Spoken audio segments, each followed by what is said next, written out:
Lucas Lopez notices something strange for the third time. The driver just announced, "Next stop, Grants Pass, 15 minutes." But Lucas remembers they already stopped at Grants Pass. Or he thinks he remembers. It's been 2 hours since they left Portland heading to Sacramento, Interstate 5 South. But when Lucas checks his phone, only 38 minutes have passed since departure. Probably time zone confusion. Or battery dying. But when Lucas looks around, all 12 passengers are sleeping in the exact same positions.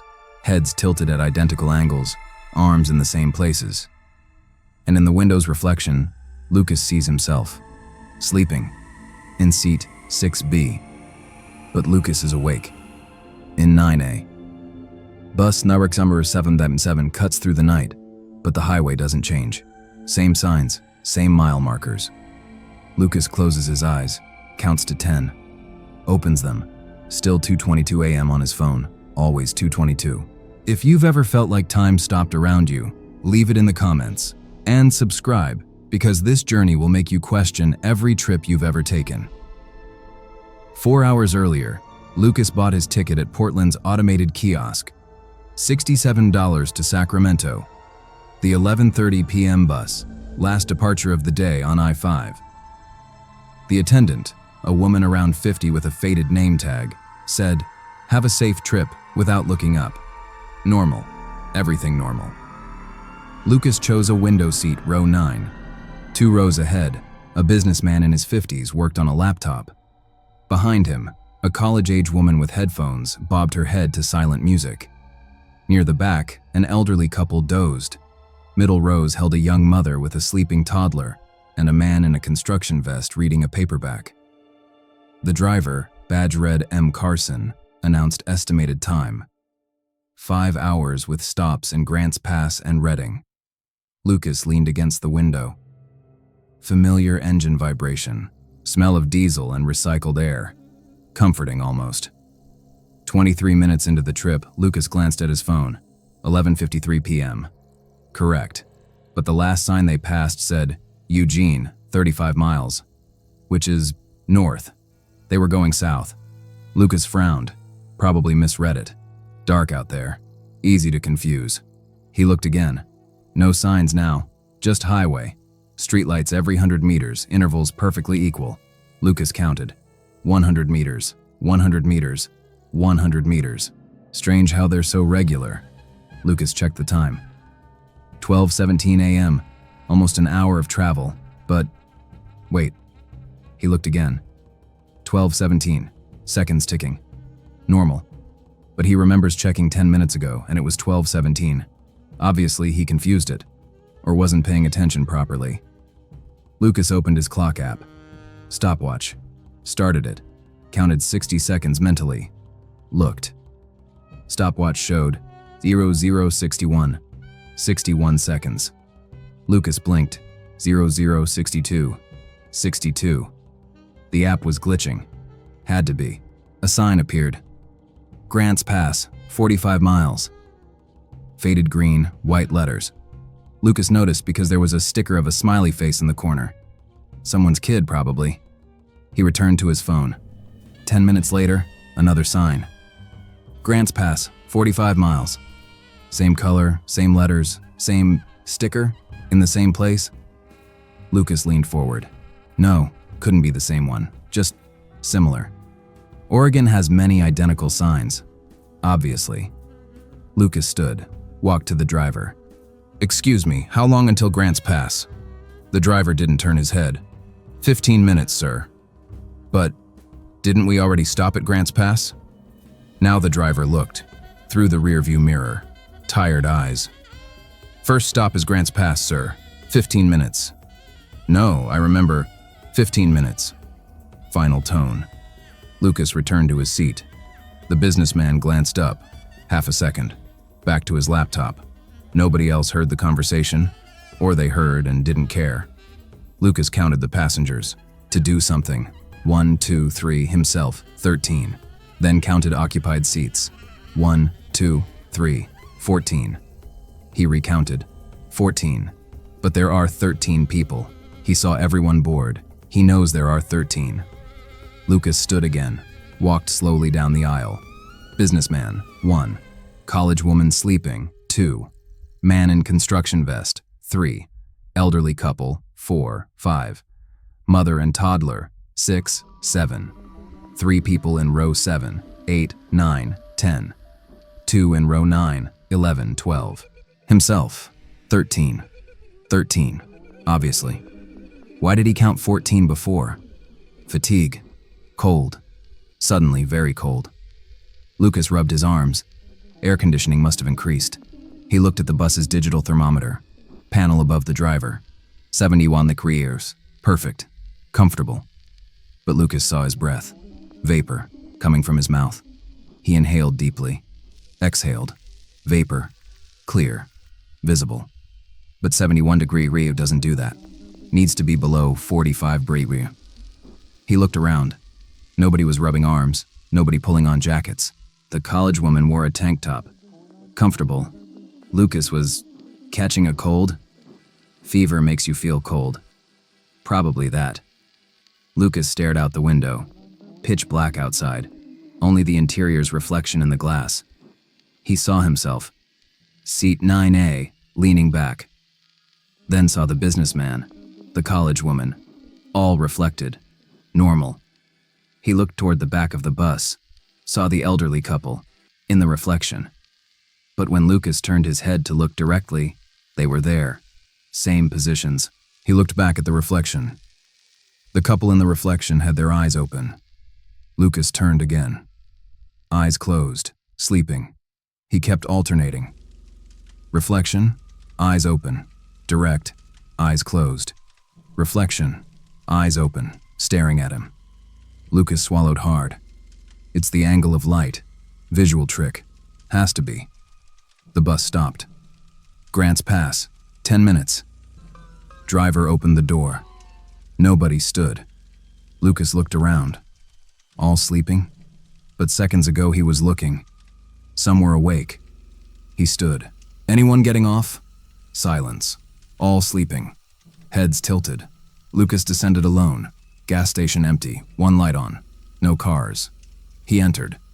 Attendant behind counter. Thin man. 50s. No name on badge. Good evening.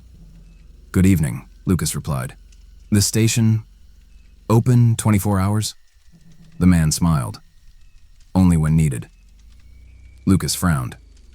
What do you mean when needed? When there's a bus. But what if there isn't? The man kept smiling. Didn't answer. Lucas bought water. Returned. Everyone still sleeping. Driver waiting. Door closed. Bus departed. Lucas looked back. Station light went out. Immediately. Lucas couldn't take it anymore. He stood. Shouted. Does anyone else see this? Everyone woke. Simultaneously. Heads lifting in the same second. All looking at him. Businessman, college woman, construction worker, couple. Everyone. Staring. In silence. We passed through Grants Pass 4 times, didn't we? Someone count with me. How many times did the driver announce Grants Pass? Silence. 5 seconds. 10. The businessman spoke. Calm voice. First time. First stop. No. Lucas felt tears. No, we already stopped. I got off. I went into the station. The college woman. You didn't get off, honey. You've been sleeping the whole time. I didn't sleep. I'm awake. The construction worker removed his cap. Dude, you okay? Want water? Lucas looked at his phone. 2:22 a.m. Always 2:22. What time is it? He asked. The businessman showed his watch. 12:47 a.m. Lucas showed his phone. 2:22. The businessman looked, frowned. It's showing 12:47 here. Lucas looked at his screen. 12:47. No, it was 2:22. He saw it. Sorry, I think I was dreaming. Lucas sat. Everyone went back to sleep. He looked at the window. In the reflection, he saw himself. Seat 9A. But in the reflection, his lips moved, formed silent words. Lucas read them. You're not sleeping. He turned, touched his face. Lips closed, didn't move. Looked at the reflection again. Lips stopped now. He's going insane. Has to be. Lucas saw the sign. Portland Terminal, next exit. Portland, where he left from, 4 hours ago, going to Sacramento, south. Portland is north. Driver, Lucas called. No response. Driver, the man turned. For the first time, Lucas saw the complete face. It's familiar. Where has he? The gas station attendant. Same man. We've arrived, said the driver. Where? Portland, terminal, end of the line. But we left from Portland. The driver smiled. Same smile as the attendant. Maybe you should catch another bus. The 11:30 p.m. is good. Direct to Sacramento. Lucas felt his head spin. He looked around. All passengers stood, exited. None looked at him. And when the last one left, Lucas saw. In seat 6B, someone sleeping. Denim jacket, backpack on lap, same as his. The person turned. Lucas saw the face. It's him, sleeping, but he's awake. In 9A, he looked at his hands. They're trembling or fading, losing focus. Sir, said the driver, need you to get off. Next bus leaves in 10 minutes. Lucas descended. Portland Terminal. Clock, 11:20 p.m. 10 minutes until 11:30 p.m. He looked back. Bus number 7 Sanity 7. Greyhound. Destination sign, Sacramento. A man boarded, denim jacket, backpack, chose seat 9A. Lucas walked to the bus window. Looked. The man had his face. Exact. And in the window's reflection, Lucas saw himself. Sitting in 6B. Sleeping. Lucas never discovered the truth. Maybe it was exhaustion. Maybe a brief psychotic episode. Maybe something in the bus's air conditioning.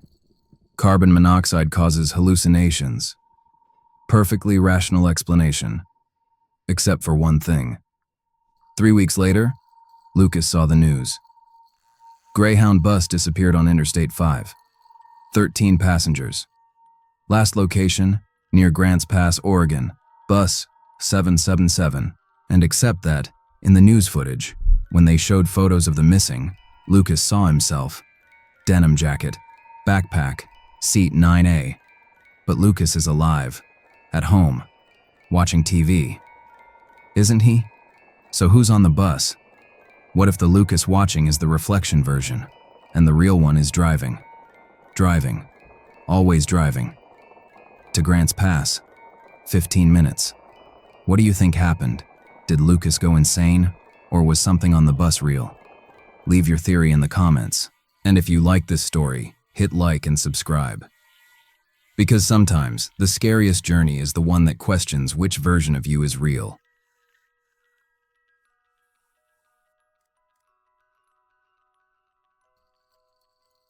Diana Duncan notices the seats are numbered wrong. Row 11, row 12, then row 14. No row 13. Standard superstition, she thinks. Airlines do it too. But when Diana counts the physical rows from front to back, there are 23 rows. When she counts the seat numbers, only 22 exist. One is missing. But the space isn't missing. The bus is full length. She can see all the rows. Diana blinks. Counts again. 23 physical rows. 22 numbered rows.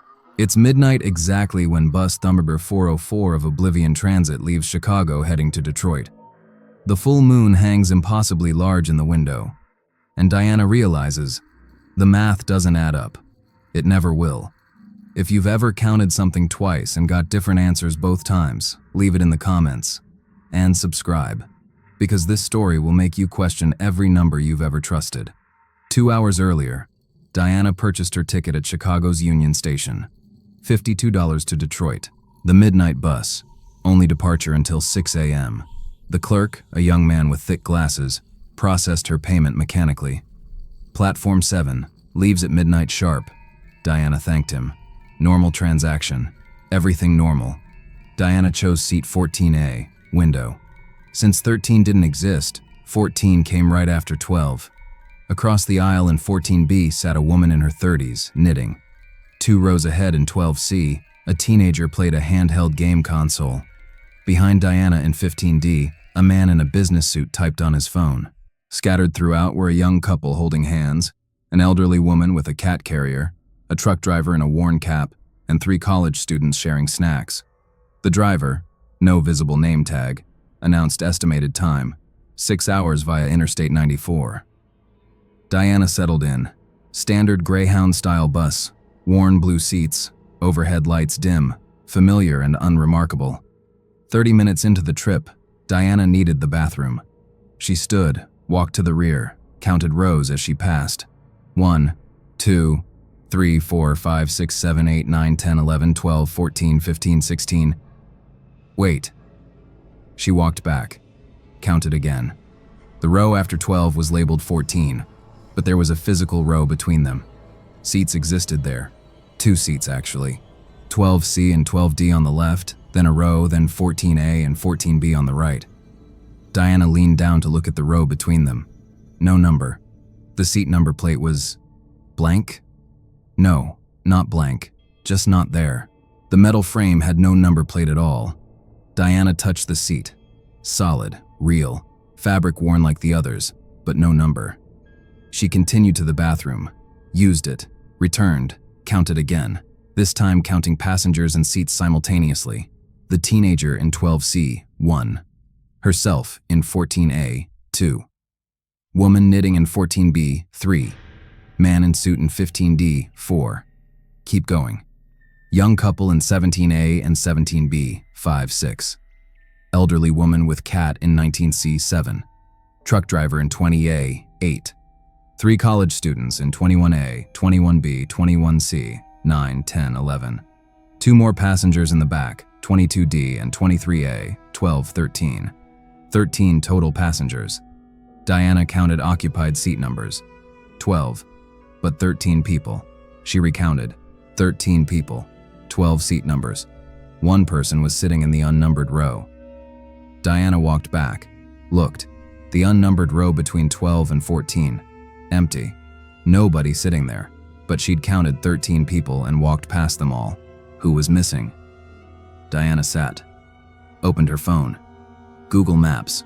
Current location showed nothing. No signal. The location marker just wasn't there. The map showed I-94, Chicago to the west, Detroit to the east, but no blue dot indicating her position. Diana tried refreshing, same result. The app worked, the map loaded. Her location simply didn't exist. She switched to another map app. Same thing. Location services were on.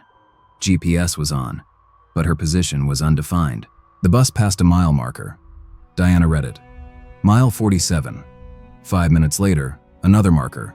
Mile 47. Same number. Diana leaned closer to the window, watched carefully. 3 minutes later, another marker. Mile 52. Then 2 minutes after, mile 49. The numbers weren't sequential. Mile 47, mile 47, mile 52, mile 49. Diana checked her phone's clock. 12:47 a.m. She looked at her watch. 12:51 a.m. 4 minutes difference. She checked the bus's digital clock display above the driver. 12:50 a.m. 3 different times. All running, all ticking seconds normally, but showing different times. Diana stood, walked to the driver. "Excuse me, what time is it?" The driver glanced at the dashboard. 12:50, ma'am. My watch says 12:51. Probably fast. And my phone says 12:47. The driver shrugged. Phones do that. Diana returned to her seat. The woman knitting looked up. Something wrong? Do you know what time it is? Diana asked. The woman checked her watch. 12:49. Diana showed her phone. Mine says 12:47. The woman smiled. Technology. She went back to knitting. Diana counted her heartbeats. Psychological trick her therapist taught her. Count to 60, 1 per second. She counted 60 beats. Looked at her phone. 2 minutes had passed. She counted 60 beats again. Looked. 1 minute had passed. Third time. 60 beats. 45 seconds passed. Time was inconsistent, or her heartbeat was. But Diana felt calm, not anxious. Normal pulse. She was counting correctly. The time was wrong. The bus stopped. Rest stop. 15 minutes. Driver opened the door. Diana counted who got off. The teenager, 1. The woman knitting, 2. One college student, 3. The truck driver, 4. 4 people descended. Diana stayed, watched through the window. At the rest stop, she counted them. The teenager, the woman, 2 college students, 4 people. But wait, 2 college students got off. She only counted 1. Diana looked back inside the bus. 2 college students remained in their seats. But 3 got on in Chicago. 1 got off. 2 should remain. But 2 got off, and 2 remained. 4 college students total now. But only 3 got on. Diana stood, counted every passenger still on the bus. Man in suit, 1. Young couple, 2, 3. Elderly woman, 4. 2 college students, 5, 6. 7 people. Herself makes 8. 9 people got on in Chicago originally. 13 total she counted before. 4 got off. Should be 9 remaining. But only 8. Diana walked the entire bus. Counted every occupied seat. 8 passengers. Herself makes 9. But she'd counted 13 before. And 4 got off. Should be 9. It was 9. But before was 13. 9 people can't become 13 then go back to 9 when 4 leave. That's impossible mathematics. The 4 passengers returned. Diana counted them boarding. 1, 2, 3, 4. Counted everyone on the bus now. 13 people. Same as before the stop, but 4 got off and 4 got on. Should be 9 plus 4 equals 13. That works. But where did the extra 4 come from initially? Diana felt her head hurt. She sat, tried to breathe normally. She looked at the unnumbered row again. Someone was sitting there now. A woman in a gray coat, middle-aged, reading a book. Diana stared. The woman hadn't been there before. Or had she? Diana tried to remember. She'd walked past that row multiple times. Was someone always there? She couldn't remember. The woman looked up, made eye contact, smiled slightly, went back to reading.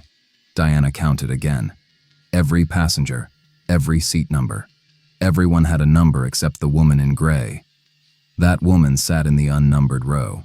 Diana stood, walked over. "Excuse me, what's your seat number?" The woman looked up. Blank expression. "Seat number?" "Yes, the number, on your seat." The woman looked around, looked at the blank space where a number should be. "There isn't one." "I know," Diana said. "Doesn't that bother you?" The woman smiled. "Does it bother you?" Diana didn't answer, returned to her seat. The bus passed a sign. Detroit, 200 miles. Diana checked her phone. They'd been driving for 3 hours. At 65 mph average, they should have covered 195 miles. Chicago to Detroit is 280 miles.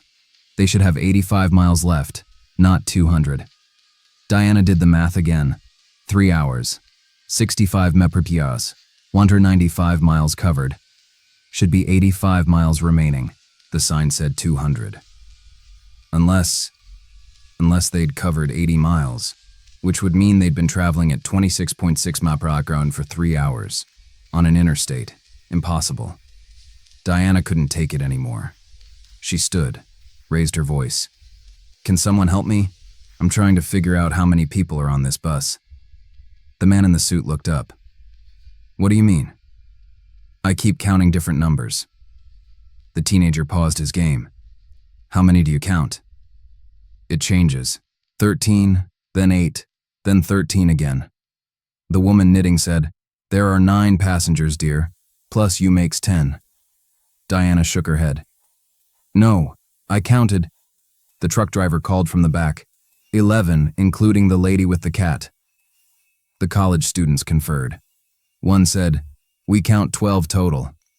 Everyone was saying different numbers. Diana felt dizzy.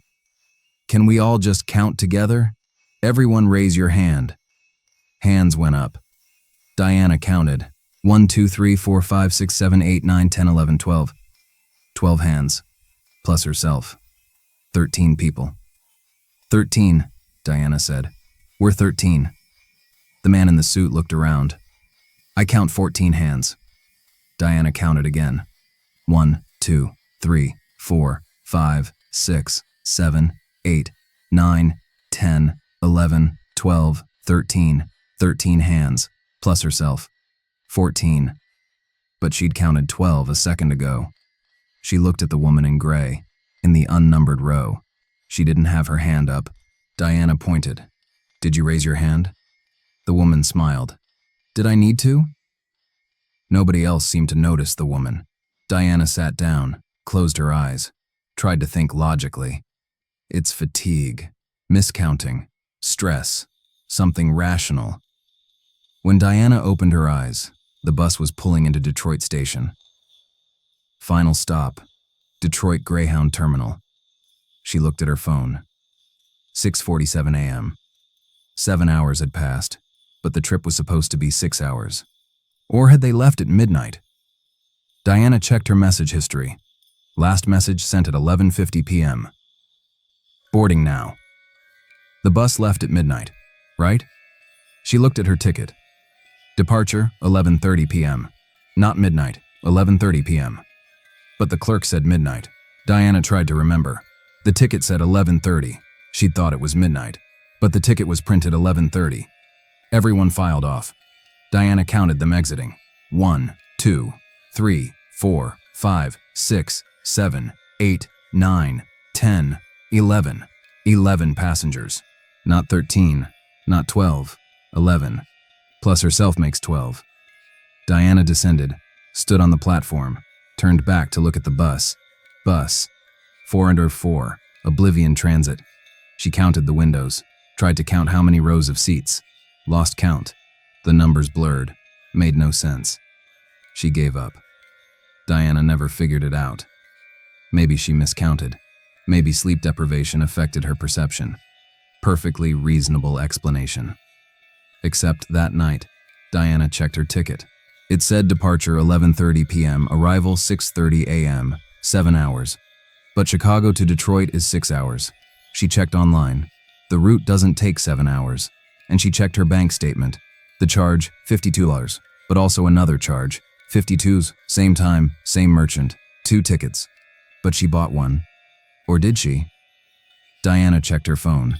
In her photos, there was a picture she didn't remember taking. Interior of a bus. Empty, unnumbered row. Taken at 3:13 a.m. according to metadata.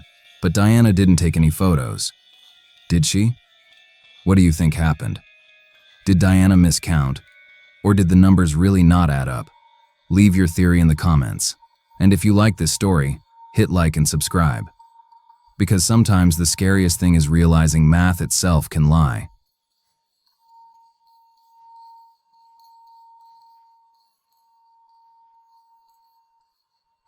Kevin Kline notices everyone is breathing together.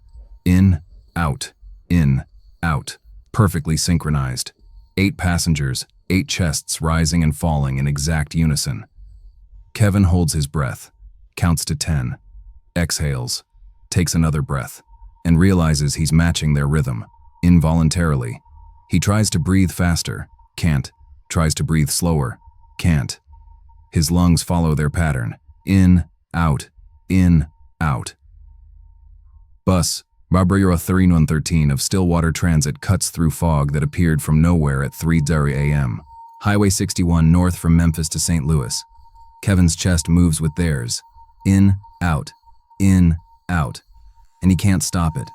If you've ever felt your body do something you didn't tell it to do, leave it in the comments. And subscribe, because this story will make you question who's really in control of you.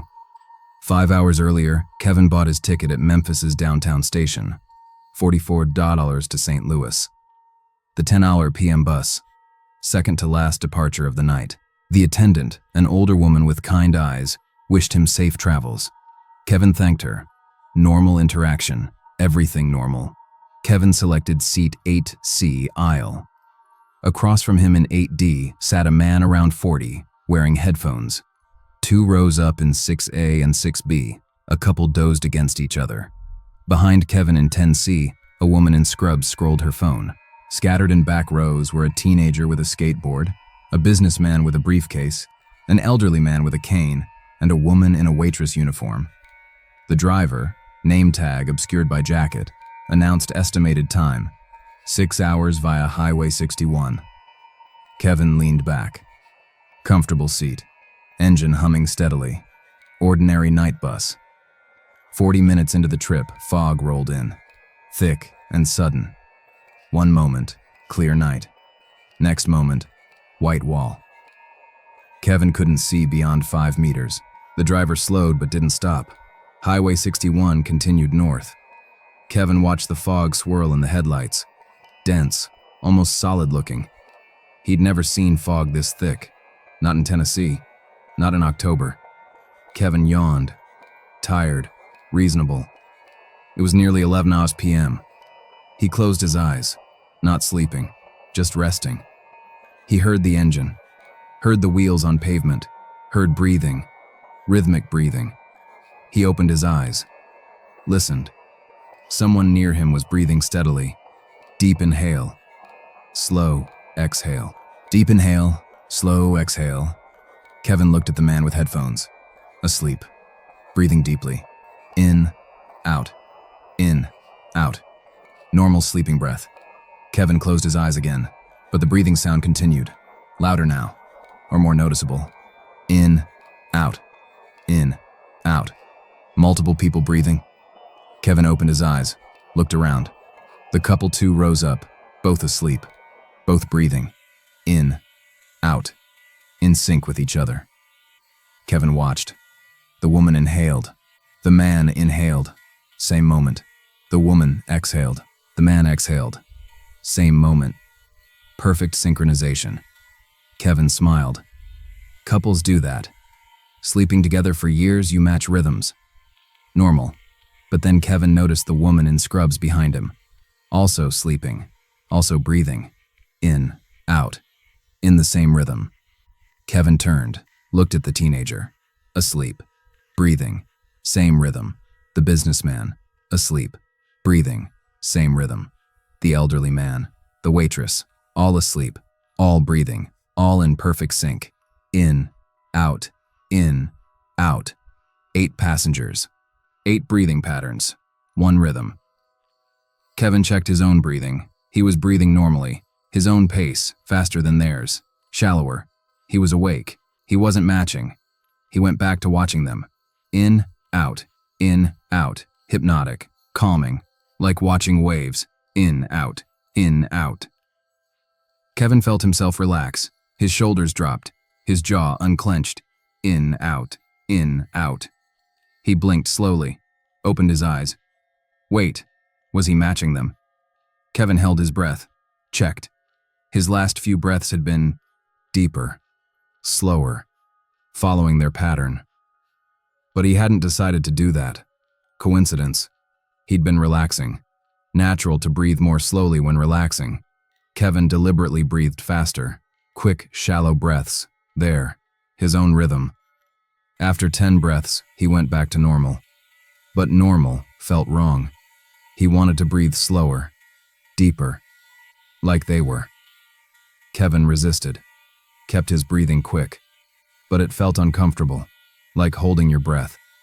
His body wanted to slow down, to match. Kevin tried breathing very slowly. Opposite of quick, but very slow felt wrong too. His body wanted a specific pace. Their pace. Kevin realized he couldn't maintain his own rhythm. His body kept pulling toward theirs. Fine. Kevin stopped resisting. Let his breathing find its own pace.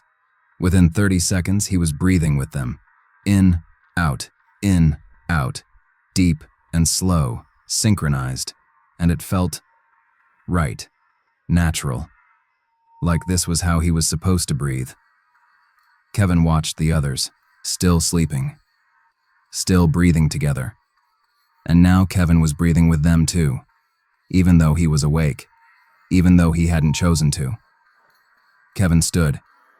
Needed to break the pattern. Walked to the bathroom. Inside, he breathed rapidly. Quick breaths. There. His own rhythm. He washed his hands. Took more quick breaths. Yes. He was controlling it. Kevin returned to his seat. Sat down. Within seconds, his breathing slowed. Deepened. Matched theirs again. In, out, in, out. He couldn't stop it.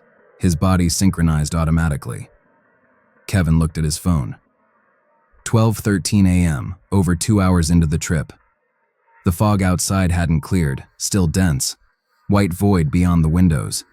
Kevin tried to see highway signs, couldn't. Too much fog. He tried to see other vehicles. None. They were alone on the highway, or the fog was too thick to see anyone else. Kevin decided to stay awake. Actively awake. He pinched his arm, bit his cheek lightly, opened his eyes wide, focused on staying conscious, but his breathing continued matching theirs. In, out, in, out. Even fully awake, even trying to resist, his lungs followed their rhythm. Kevin felt panic rising. He didn't control his own breathing anymore. Something else did, or someone else did. The man with headphones woke up, shifted position, looked at his phone, awake now, but still breathing. In, out, in, out. Same rhythm. Kevin watched him. The man was conscious, clearly awake, checking messages, but breathing in perfect sync with the sleeping passengers. Did he notice? Kevin leaned over. "Excuse me." The man looked up, removed one ear cup. "Yeah? Do you notice anything strange?" The man frowned. "Strange how?" "The way everyone's breathing." The man looked around, looked at the sleeping passengers. They're sleeping. People breathe when they sleep. But they're all breathing at the same time. Same pace. The man listened, watched. "I guess so. So what? Doesn't that seem weird to you?" The man shrugged. "Coincidence." He put his ear cup back, returned to his phone, still breathing with them. In, out, in, out. Kevin stood again, walked to the driver. "Excuse me, how much longer to St. Louis?" The driver didn't turn. 4 hours. "Isn't it supposed to be 6 hours total?" "Depends on traffic." "There's no traffic. We're alone out here." The driver said nothing. Kevin noticed the driver's breathing.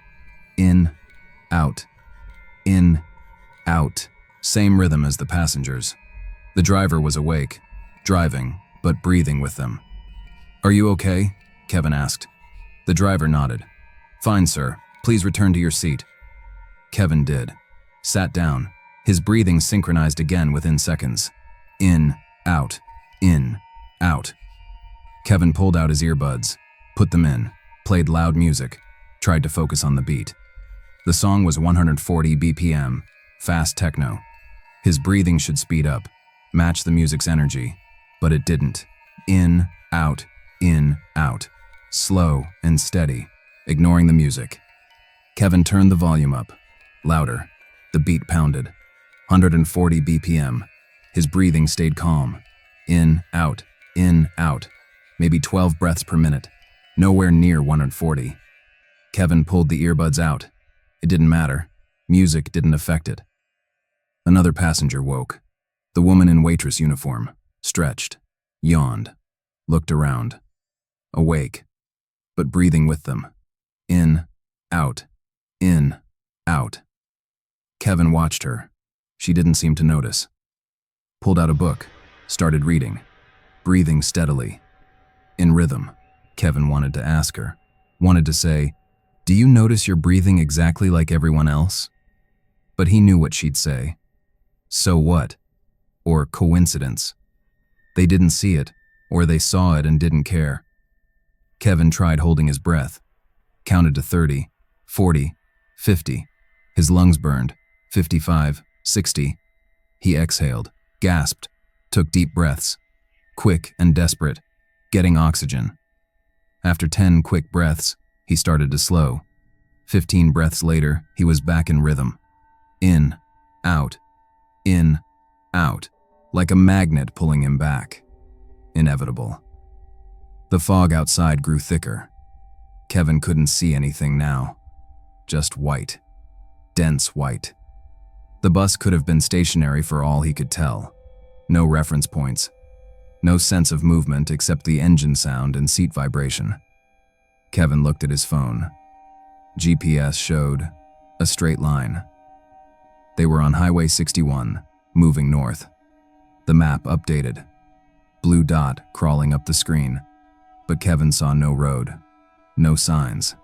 Just fog. Kevin counted the breathing cycles. In, out. 1, in, out. 2, in, out. 3. He counted to 60. 1 minute. 12 breaths per minute. Exactly. He counted again. Another 60 cycles. 12 breaths. Precise. No variation. 12 breaths per minute. Every minute. For everyone. Kevin's medical knowledge kicked in. He was a nurse. Normal resting respiratory rate is 12-20 breaths per minute. 12 was normal. Low end, but normal. Nothing supernatural about 12. Except that everyone matched. Exactly. For hours. No variation. People don't breathe that consistently. Heart rate varies. Breathing rate varies. Even sleeping, there are fluctuations. But not here. Here, 12 breaths per minute. Constant. Synchronized. Impossible. Kevin decided to wake someone. Break the pattern. He reached over to the man with headphones, tapped his shoulder. Hey, wake up. The man's eyes opened. What? Sorry, I needed to talk to someone. The man sat up. About what? Do you feel strange? Like something's wrong? The man rubbed his face, breathed. In, out, same rhythm. I feel fine, tired, long trip. But you're breathing. What about it? You're breathing exactly like everyone else. The man listened, looked around. We're all breathing. That's normal. But at the exact same time, same pace.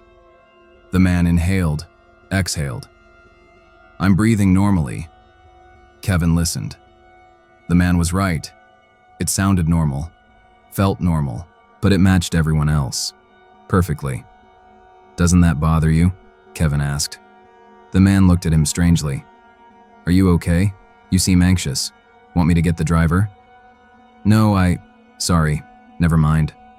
The man laid back down, closed his eyes. Within seconds, sleeping again. Breathing. In, out. In, out. Kevin felt tears. He was trapped. Trapped in a breathing pattern he couldn't break. His body wasn't his anymore. It belonged to, what? The bus? The fog? The other passengers? Kevin didn't know. He just knew he couldn't stop. In, out. In, out. His chest rose and fell. Not by his choice. By their choice. Whoever they were. The bus slowed, stopped. Rest stop, 20 minutes. The driver opened the door. Kevin stood quickly, stumbled down the aisle, got off. Outside, the fog was everywhere. He couldn't see the rest stop building, couldn't see the parking lot, just fog, and the bus behind him. Kevin walked away, 10 steps, 20, trying to get distance. He breathed rapidly, his own rhythm. Finally, away from them, he could breathe freely. Quick breaths, his own pace. Kevin felt relief. He laughed. He was free. He could breathe however he wanted. But then he noticed. The fog around him seemed to breathe. It pulsed, expanding and contracting. In, out, in, out. Same rhythm as the passengers. Kevin watched. The fog definitely moved. In, out, in, out. And Kevin felt his breathing slow. Match the fog. In, out, in, out. No. He was away from the bus, away from the passengers. He should be free. But the fog breathed, and Kevin breathed with it. In, out, in, out. Kevin ran, stumbled through fog, couldn't see, didn't matter. He ran, breathing hard, fast breaths from running. His own rhythm, physical exertion. He controlled this. He ran for 5 minutes, stopped, bent over, gasping. Quick breaths, recovery. His heart rate was up. His breathing was up. Normal. His body responding to exercise. Not to them. He'd broken free. But as his heart rate lowered, as his breathing slowed, he felt it. The pull, the pattern. In, out, drawing him back. Kevin resisted, kept breathing quickly, artificially quick. Not from exertion anymore, from will. But his body wanted to slow, wanted to fall back into rhythm. In, out. Kevin gave up. Let it happen. 12 breaths per minute. Synchronized. Even here, alone in fog, miles from the bus, he still matched them. Kevin heard the horn. The bus, calling passengers back. He walked toward the sound, found the bus, climbed on. Everyone was already seated, all breathing. In, out. Kevin sat, joined them. In, out. The driver closed the door. The bus moved, back into fog. Kevin didn't fight anymore. He breathed with them, accepted it. His body wasn't his. Fine. He'd pretend it didn't matter. But then Kevin noticed something new. His heartbeat. He felt it. Checked his pulse. 60 beats per minute. Exactly. He counted. 60 seconds. 60 beats. No variation. Kevin looked at the man with headphones, the man's neck. Kevin could see the pulse point. Counted. 60 beats per minute. The woman in scrubs. Her wrist was visible. Kevin watched. Counted. 60 beats per minute. Everyone's heart was beating together too. Synchronized heartbeats. Synchronized breathing. Kevin felt his own heart. 60 BPM. Exactly. Always. He couldn't change it. Couldn't speed it up. Couldn't slow it down. His heart beat with theirs, in perfect time. Kevin couldn't take it anymore. He stood, walked to the driver. "Stop the bus." The driver didn't respond. "Stop the bus." The driver glanced back. "We'll arrive in 2 hours, sir." "I don't care. Stop now. I need to get off. Next stop is St. Louis." "I said stop." Kevin grabbed the driver's shoulder. The driver pulled over, stopped, opened the door. "You're sure?" "Yes." Kevin descended, stood on the shoulder. The bus drove away, disappeared into fog. Kevin was alone, on Highway 61, in fog. He checked his phone, 3:47 a.m. He breathed, in, out, his own rhythm, fast, panicked, his own, finally his own. Kevin laughed, cried. He was free, his breathing, his heartbeat, his body. He sat on the ground, tried to calm down, breathed slowly, normally, his choice, his pace. But the fog pulsed, in, out, in, out. Kevin noticed, tried to ignore it, breathed differently, quick, then slow, then quick, random pattern, his choice. But the fog kept pulsing, in, out, and Kevin felt tired, so tired. He lay down on the grass, just for a moment, just to rest. His breathing slowed, matched the fog, in, out, in, out. His heartbeat slowed, 60 BPM, in, out, in, out. Kevin's eyes closed. He didn't decide to close them. They closed, in, out, sleeping, in, out. Kevin woke in St. Louis, Greyhound Terminal. 7:30 a.m. He sat up, looked around. He was on a bench, inside the terminal. How did he get here? He'd gotten off on the highway, he remembered. The fog, lying down. Then, nothing. Kevin checked his phone. Notifications. Message from his roommate. "You make it?" Sent at 7:15 a.m. Kevin responded, "Yes, here now." But he didn't remember arriving. Didn't remember the rest of the trip. Kevin stood, walked outside. Bright morning, clear sky, no fog, no bus, Chakra 1 Tream 13. He checked his ticket. Stillwater Transit, Memphis to St. Louis. Arrival time, 7:30 a.m. Correct. Everything correct. Did he dream the rest? The breathing, the fog, the getting off? Kevin tried to remember. The memories felt real, but he was here, in St. Louis, at the correct time. So he must have stayed on the bus, must have completed the trip. The getting off was a dream, had to be. But Kevin checked his breathing. In, out, in, out. 12 breaths per minute. He counted. Exact. He checked his heart. 60 BPM. He counted. Exact. And when Kevin looked at people around him, travelers, workers, strangers, he watched them breathe. And they all breathed together. In, out, everyone, synchronized. Or Kevin was counting wrong. Or he was still asleep. Or he never left bus 1313. Or the breathing had followed him. Into the real world. Into everyone. In, out, forever. Kevin never found an explanation. Maybe it was anxiety. Maybe he had a panic attack on the bus and hallucinated. Sleep deprivation causes strange perceptions. Perfectly rational explanation. Except Kevin still counts. Every day. His breaths. His heartbeats. And they're always the same. 12 breaths per minute. 60 BPM. Exact. Never varying. And when he's in crowds, he counts other people. And everyone matches. Everyone breathes together. In, out. Or Kevin is still on bus 1313, in the fog, breathing with them. And this, St. Louis, his apartment, his life, is the dream. The synchronized dream they're all breathing together. What do you think happened? Did Kevin hallucinate? Or did something on that bus synchronize everyone forever? Leave your theory in the comments. And if you like this story, hit like and subscribe. Because sometimes the scariest thing is realizing you might not control your own body anymore, and you never will again.